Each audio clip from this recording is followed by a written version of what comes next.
I'm Michelle Stassen. In this video, we're going to talk about setting goals in recovery. It might not sound like the most exciting or glamorous topic, but it is a very crucial part of engaging in successful recovery. We're going to start off by looking at why goal setting is so important to recovery and what goals can do for us. And then we're going to look at different types of goals and explore what it might look like to set both big and small goals in your recovery. I'll go over some guidelines and tips to help you set goals more successfully, and we'll talk a little bit about a common recovery phrase, one day at a time. Recovery can be an extremely overwhelming and challenging process, and it can be really hard to know where to start and where to go from there. Goal setting is one way that you can find some guidance and direction, make recovery feel more manageable, and increase your chances of being successful and achieving what you want out of your recovery. The definition of a goal is the object of a person's ambition or effort, an aim or desired result. A goal is something that we want, that we can work towards.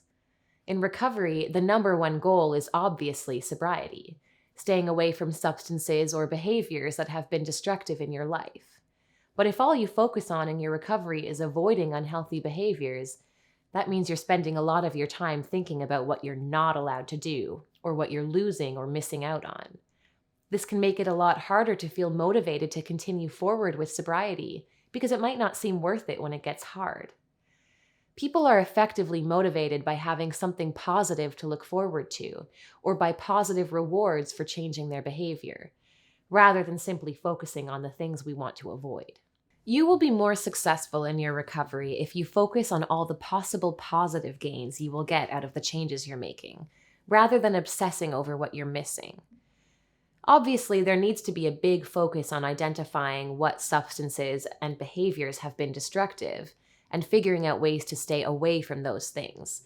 However, you can make your recovery a far more positive experience and far more successful if you also spend time focusing on what you want, what you hope to achieve out of your recovery, and on all of the things that your addiction has kept from you that you will be able to have in sobriety.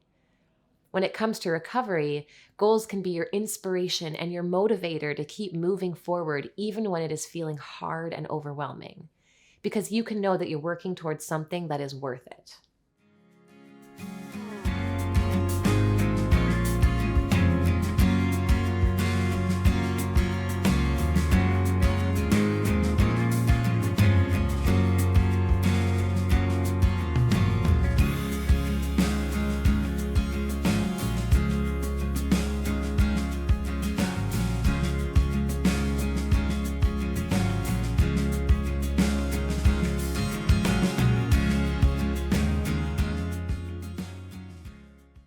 There are many other benefits to focusing on goals in recovery. When you engage in goal setting in an intentional way, it requires you to do a little bit of introspection, a little bit of looking inside yourself to learn about your wants, hopes, and dreams, and get to know yourself a little bit better. Increasing your self-awareness will not only help you set goals, but will also improve your relationship with yourself and others, and help you find more satisfaction and pleasure in your life. Goal setting can also help you to focus on the future and moving forward, which can be really important when addiction wants to keep you rooted in the past. You might have been through challenging, painful experiences or made some very big mistakes that you feel a lot of guilt, shame, or regret over. When you stop using substances and embrace sobriety, it also involves facing some of those past mistakes and destructive behavior, and it can be hard not to end up dwelling on the past. You might find yourself obsessing over past regrets and things that you wish you had done differently. The reality is, we can't change the past. What we can change is our present, and especially our future, and that's where goal setting comes in. When you start planning for the future and coming up with a clear plan of how you're going to get there, it can help your mind to step away from obsessing over the past and shift the focus towards creating those changes for the future. Setting goals is an important step in helping you actually make changes occur. It's very hard to make something happen if you don't know what you want to make happen. If you don't know what you're working towards, it will be harder to identify what things you can be doing each day to move you closer to accomplishing what you want out of your life. And you might find that you end up feeling stagnant or stuck. Even if goal setting feels tedious or challenging, it is an important part of recovery, and if you do it in an intentional way, it will increase your chances of being successful.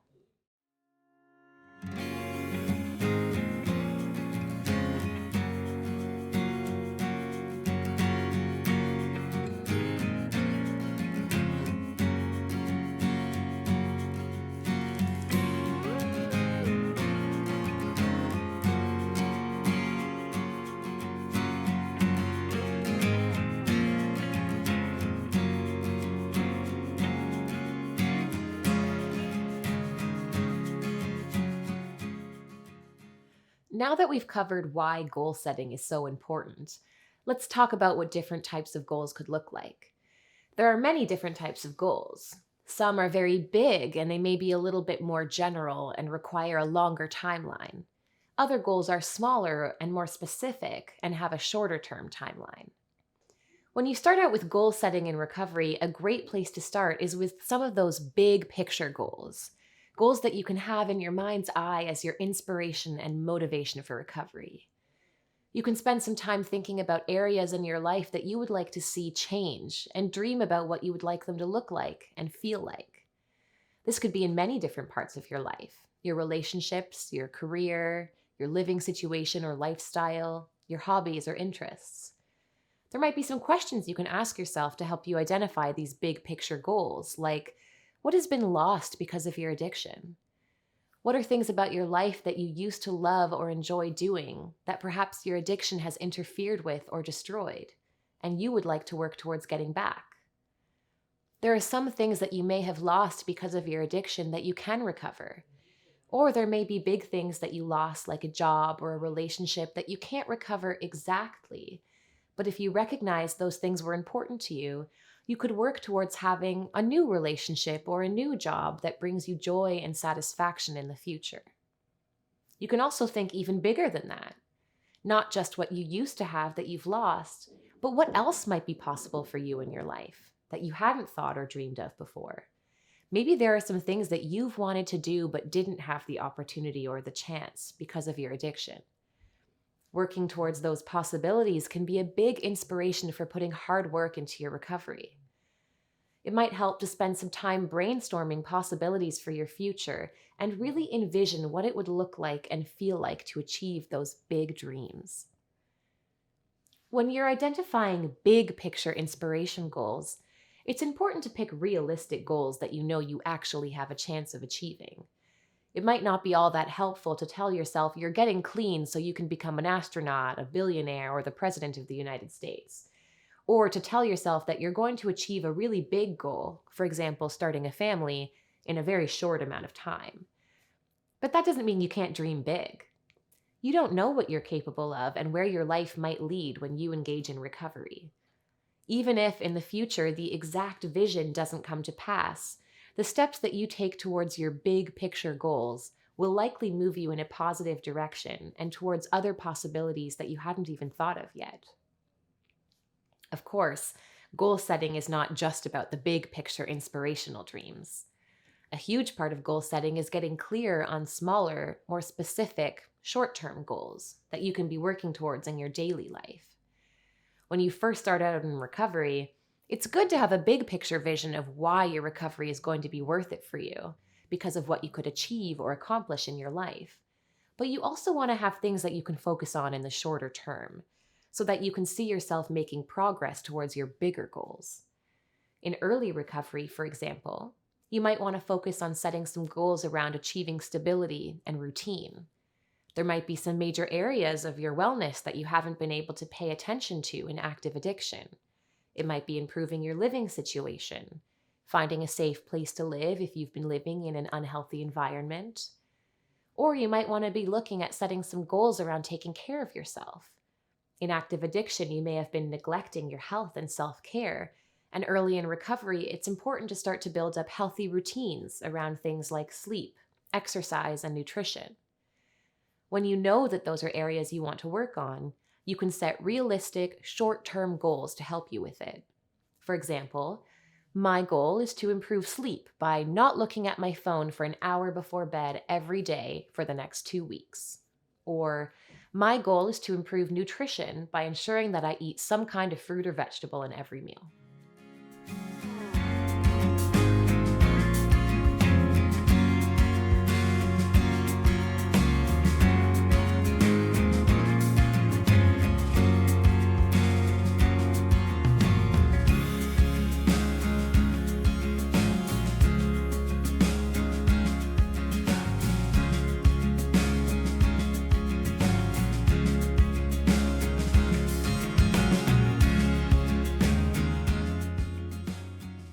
Another area you might find it helpful to set some goals is recovery focused activities. There could be a certain skill that you want to learn or get more proficient at that you can make a goal to read about or practice each day for a length of time. Or you could set goals around increasing your support system, like reaching out to a possible sponsor by a specific time, or attending a certain number of meetings per day or per week, or checking in with at least one person a day. As you progress and have started to build up some healthy routines and recovery supports and habits, then your goals might start to expand a little bit. You might start to focus more on goals that you have around your relationships, such as repairing relationships that have been harmed, reconnecting with old friends or family members, learning and practicing communication skills, or improving boundaries. Maybe you've thought about returning to or starting a new career, so you might set goals around education or volunteering, or you might set some goals around starting or finishing your resume or applying to a certain number of jobs per day or week. Since goal setting is about focusing on what we want out of life, that of course includes things that bring us joy and pleasure.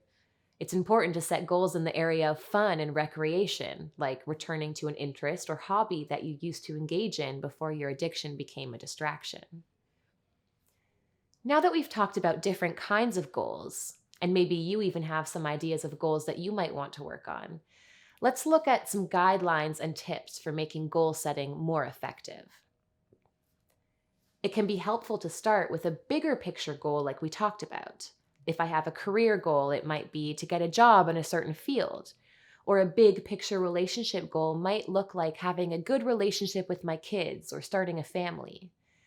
Those big picture goals should still be specific.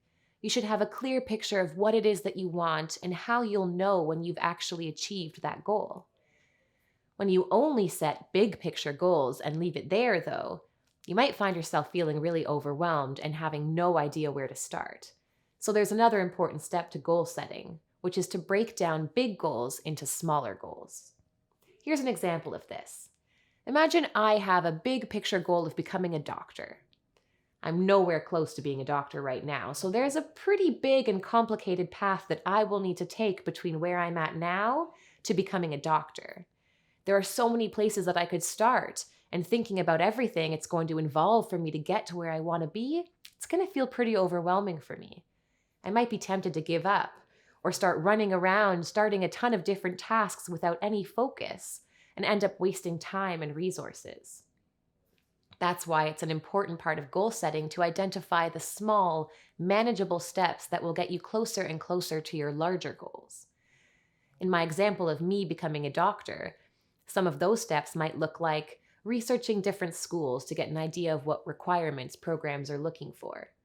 Then maybe upgrading my high school biology and chemistry courses. It might then look like preparing an application for various schools for a biology degree or a pre-med program, and so on and so forth.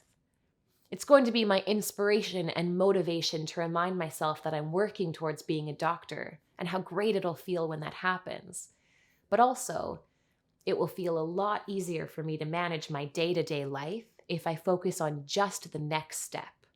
I could say to myself, this week, my goal is to research biology programs and write down their course requirements. And that's that. If a health or recreation goal I have for myself is to be able to run a marathon, I'm definitely not about to go and achieve that goal tomorrow.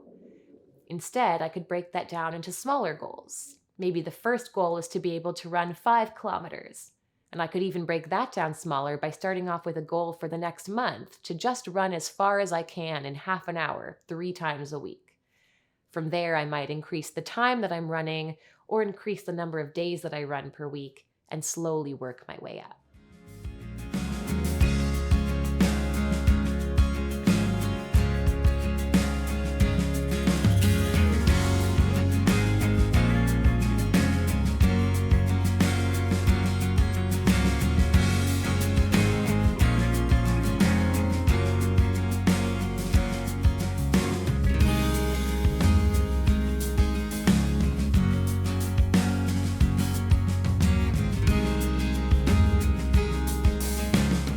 Any goal that feels big, overwhelming, or unattainable can be broken down into smaller chunks that you can focus on in the day to day. If you don't feel like you're making progress towards a goal, that can feel kind of defeating and disappointing. Whereas if you have a list of steps that are eventually going to lead towards the goal, you can see yourself progress and feel a sense of accomplishment and pride every time you cross off another thing from that list. When you set a goal, it can be helpful to also spend a little time anticipating what possible obstacles might come in your way, and do a little bit of problem solving in advance to set yourself up for better success. In my running example, I might keep in mind that I've had a knee injury in the past and anticipate that it could cause issues. So I could start off by connecting to a physiotherapist or look up gentle running plans that increase distances slowly to prevent injury. Or perhaps an obstacle I can anticipate is that I feel motivated to exercise in the summer, but in the winter when it gets dark and cold, I expect to feel less motivated to get outside. So I might problem solve by making plans to exercise with friends, so I have some extra accountability and a way to make it more fun when I'm feeling down. Once you've identified a goal, broken it down into manageable steps, and you've strategized how you can cope with possible obstacles, the next step is to start taking some action. Start chipping away at the small goals on your list and keep track of your small successes. It's really important to be intentional about this goal-setting process. And one of the ways that you can do this is to actually write down your goals and talk about them with other people. We all have tons of ideas in our head of what we wish for or want for ourselves, but it's harder to work towards something when there isn't a lot of clarity on what it is. When you do some actual writing down of these goals and the steps it will take to get there, it gives you the opportunity to get really clear on what you want and how you will achieve it. And it makes it easier to be able to revisit goals and tweak them or add additional steps as the goals progress.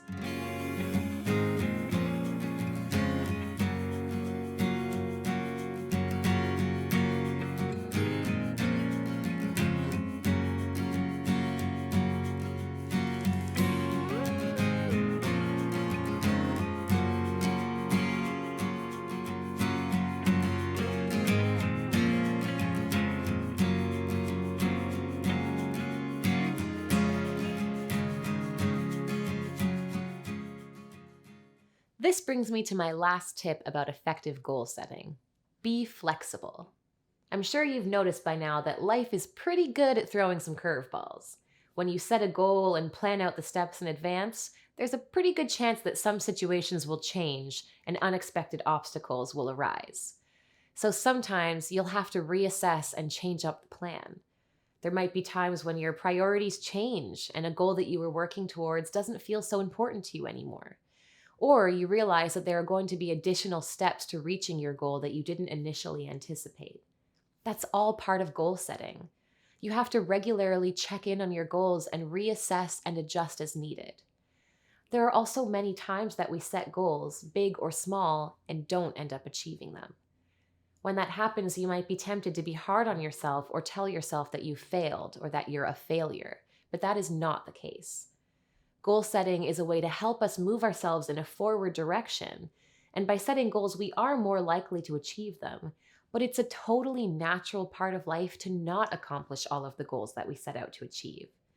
When you don't achieve a goal, it doesn't mean that you failed. It just means you have an opportunity to learn.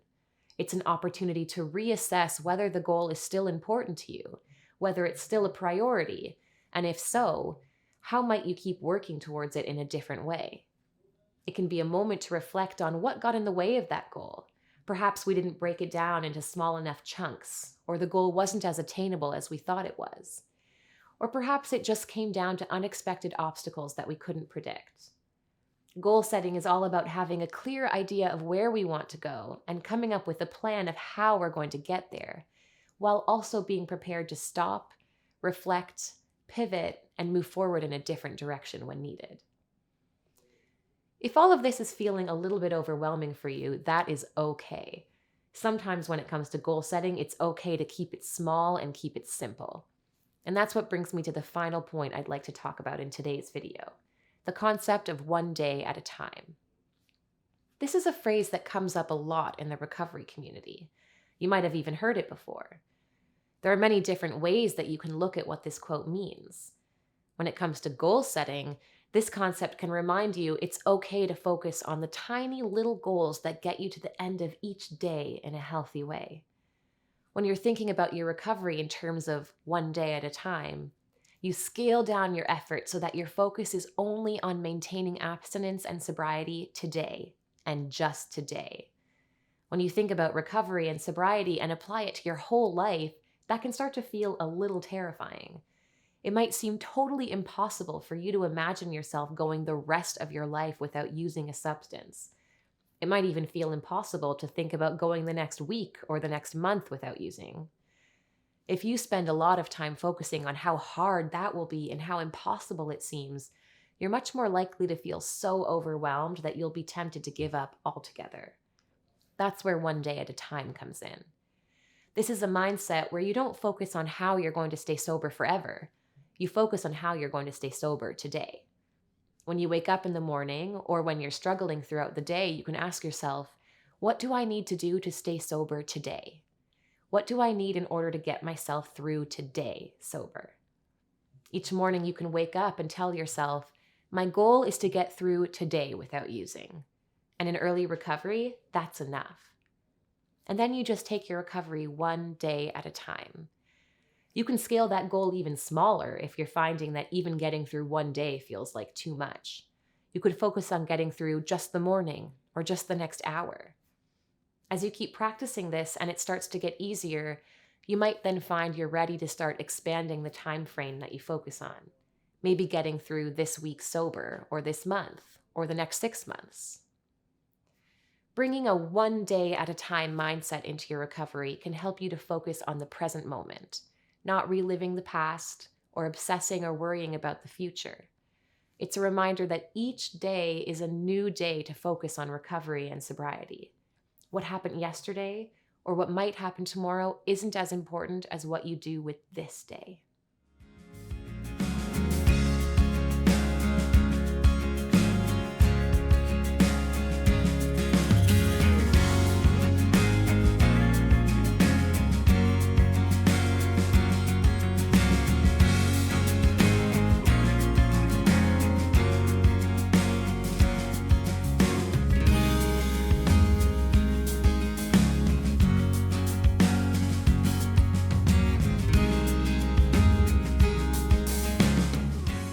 I hope this video has given you an opportunity to recognize why goal setting might be important for your recovery, and to imagine what some big picture and some smaller, more specific goals might look like for you, as well as how you can set those goals up in a way that will maximize your chances of success.